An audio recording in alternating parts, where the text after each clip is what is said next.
ಈ ಬಾರಿ ಫಾಲ್ಗುಣ ಮಾಸ ಕೃಷ್ಣ ಪಕ್ಷ ಅಮಾವಾಸ್ಯೆ ಉಪರಿಯಾಗಿ ಪಾಡ್ಯ ಬಂದಿರುವುದರಿಂದ ಆ ಪಾಡ್ಯದಂದೇ ಚಾಂದ್ರ ಯುಗಾದಿ ಆಚರಿಸಬೇಕಾದ್ರಿಂದ ಅಂದೇ ನಾವು ಇವತ್ತು ಚಾಂದ್ರ ಯುಗಾದಿಯನ್ನು ಆಚರಿಸಬೇಕು. ಆದರೆ ಸಂಕಲ್ಪ ಮಾಡುವಾಗ ಸ್ವಲ್ಪ ವಿಶೇಷವಾಗಿ ಹೇಳ್ಕೊಳ್ಬೇಕಾಗತ್ತೆ. ಈ ವರ್ಷದ ಒಂದು ಅನಿವಾರ್ಯ, ಯಾಕಂದ್ರೆ ಸೌರರೂ ಕೂಡ ಈ ಸಂವತ್ಸರವನ್ನ ಚಾಂದ್ರ ರೀತ್ಯವೇ ಗಣನೆ ಮಾಡಬೇಕಂತಿದೆ ಶಾಸ್ತ್ರದಲ್ಲಿ. ಪ್ರಭವ ವಿಭವ ಶುಕ್ಲ ಪ್ರಮೋದೂತ ಪ್ರಜಾಪತಿ ಇತ್ಯಾದಿ ಸಂವತ್ಸರಗಳು ಚಾಂದ್ರಕ್ಕೆ ಸಂಬಂಧಪಟ್ಟದ್ದು. ಕೆಲವರು ನಾವು ಸೌರ ರೀತ್ಯ ನಮಗಿನ್ನೂ ಸಂವತ್ಸರ ಬದಲಾಗಲಿಲ್ಲ, ನಮಗೆ ಮೇಷ ಸಂಕ್ರಾಂತಿಯ ಮಾರನೇ ದಿವಸ ಸಂವತ್ಸರ ಬದಲಾಗುತ್ತೆ, ಹಾಗಾಗಿ ನಾವು ಅವತ್ತಿಂದ ನಾವು ಹೊಸ ಸಂವತ್ಸರಗಳನ್ನು ಹೇಳ್ಕೊಳ್ತೇವೆ ಅಂತ ಹೇಳ್ತಾರೆ. ಸೌರ ಯುಗಾದಿ ಮೇಷ ಸಂಕ್ರಾಂತಿಯ ಮಾರನೇ ದಿವಸ ಸೌರ ಸಂವತ್ಸರ ಆರಂಭ ಆದರೂ ಕೂಡ ಸಂವತ್ಸರದ ಹೆಸರನ್ನ ನಾವು ಚೈತ್ರ ಶುದ್ಧ ಪಾಡ್ಯದಿಂದೇ ತಗೊಳ್ಬೇಕು. ಯಾಕಂದ್ರೆ ಈ ಸಂವತ್ಸರಕ್ಕೂ ಚಾಂದ್ರಕ್ಕೂ ಸಂಬಂಧ ಇರುವಂತ ಆ ದೃಷ್ಟಿಯಿಂದ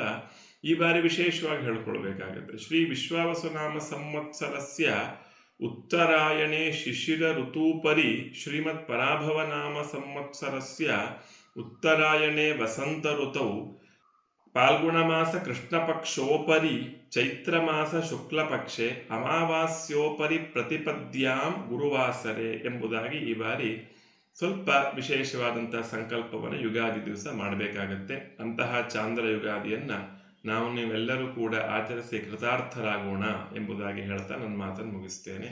ಶ್ರೀ ಶಿವಾರ್ಪಣ ಮಸ್ತು.